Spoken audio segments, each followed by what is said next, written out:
Coucou les amis, je suis très heureuse de vous retrouver pour une nouvelle vidéo. Aujourd'hui, c'est une vidéo tirage, donc guidance de la semaine. Je suis munie de mon tarot Moucha, de l'oracle des miroirs et du petit oracle de la forêt pour faire cette guidance. Alors, comme d'habitude, on va prendre le petit oracle de la forêt pour nous donner l'aspect général du tirage.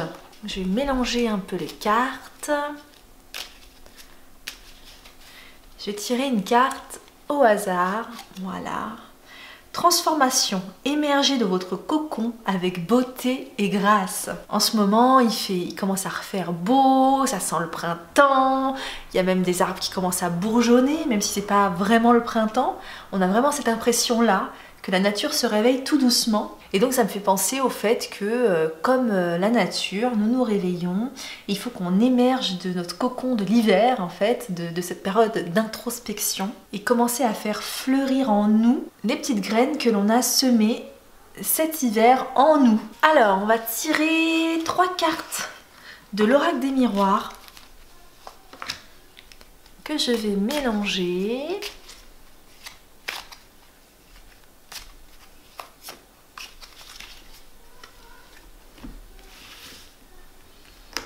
Qu'est-ce qu'on a?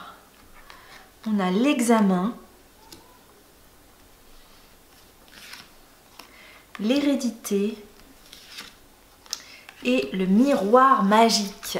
Alors la carte de l'examen vous invite peut-être justement dans le processus de cette transformation à commencer un chemin vers quelque chose. Pourquoi pas être formé à quelque chose si c'est d'un point de vue professionnel. Là cet hiver vous avez semé des petites graines à l'intérieur, vous avez eu une période d'introspection et du coup là vous vous réveillez avec des envies nouvelles. Et pourquoi pas, si c'est d'un point de vue professionnel, commencer une formation qui pourrait vous amener à quelque chose qui vous plaît vraiment dans votre vie. Après, si c'est d'un point de vue relationnel, peut-être aussi d'apprendre de vos expériences passées, de faire le point sur ce qui vous est arrivé et de vous transformer de façon positive grâce à vos erreurs passées, parce que finalement... il n'existe pas d'échec, il n'existe que des expériences qui nous enseignent des choses. Et quand on a l'impression d'avoir échoué quelque part, quand on a l'impression d'avoir mal réussi quelque chose, c'est peut-être aussi une invitation à se remettre en question et à tirer justement des leçons du passé. Alors ensuite, avec l'hérédité, clairement, ça me fait penser ici à la carte de la mort du tarot. Sans regarder le nom avant, mais avec le squelette qui est là, c'est vraiment chasser l'ancien pour faire vraiment de la place au nouveau.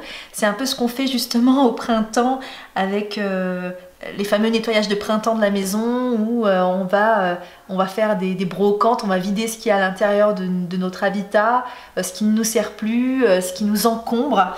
Voilà, donc je vois ça un petit peu comme ça avec cette carte-là. Donc se délester de ce qui nous encombre pour pouvoir s'élever justement. Et on arrive au miroir magique. Donc le miroir magique est la meilleure carte de ce jeu. Qui vous indique que tout est possible si justement on va dans le sens de ce travail intérieur, soit de tirer des leçons pour pouvoir avancer vers des nouvelles relations si c'est d'un point de vue relationnel, soit d'aller vers des projets qui nous tiennent à cœur et de suivre peut-être des formations pour aller dans cette direction-là. Donc chasser l'ancien pour accueillir le nouveau. Alors ensuite on va continuer avec le tarot Moucha. On va aussi tirer 3 cartes.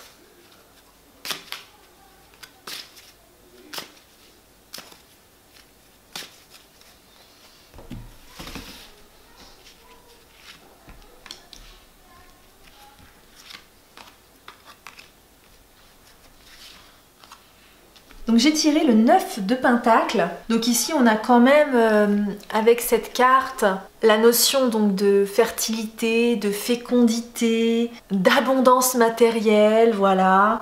Donc ça peut être aussi d'un point de vue relationnel, d'abondance relationnelle, d'abondance dans les sentiments. C'est que juste après on a le 10 de Pentacle. C'est une sorte de vraiment de réussite, de reconnaissance par les autres Donc on reconnaît votre travail, on reconnaît votre valeur, on reconnaît la personne que vous êtes réellement et on l'apprécie. On réussit socialement et on réussit aussi professionnellement parlant. Donc là, avec les deniers, c'est plus professionnel, mais si on prend ce tirage de manière générale et non pas simplement axé sur le domaine professionnel, on se rend compte que voilà, on est reconnu par nos pairs, on est apprécié, on est aimé. Voilà, donc il suffit juste de faire ce travail de transformation et de faire germer les petites graines que l'on a plantées pendant l'hiver. Donc toutes les idées que l'on a eues, toutes les leçons que l'on a apprises de nos expériences passées aussi, il suffit juste de faire germer ces petites graines et on nous assure ici dans ce tirage que c'est la réussite assurée. Et d'ailleurs avec l'as d'épée ici, donc on encourage les idées nouvelles, que ce soit d'ordre toujours relationnel ou professionnel. Les initiatives nouvelles sont les bienvenues, on est vraiment dans ces énergies-là de changement, de transformation. Et donc on vous encourage à aller vers ce qui vous fait vibrer vraiment ou à changer une attitude peut-être qui entraînait dans le passé des schémas répétitifs négatifs qui vous tiraient vers le bas. Alors là, soit vous avez appris de vos erreurs de façon relationnelle et vous avez de nouvelles idées sur la façon de procéder pour ne plus que ça se reproduise, soit vous avez une nouvelle idée d'ordre professionnel et dans ce cas on vous invite à aller vers cette nouvelle idée qui est porteuse de belles promesses. Donc c'est terminé pour aujourd'hui, j'espère que le tirage et ces énergies de la semaine vous a plu. On vous dit de foncer, de faire émerger les idées que vous avez pu avoir pendant cette période d'introspection qui est l'hiver et de vous montrer au grand jour et de montrer vos idées au grand jour ou alors de tirer des leçons de vos expériences passées pour pouvoir agir différemment et être dans une nouvelle énergie de changement. Je vous souhaite une excellente journée et je vous dis à très bientôt dans une prochaine vidéo. Restez connectés!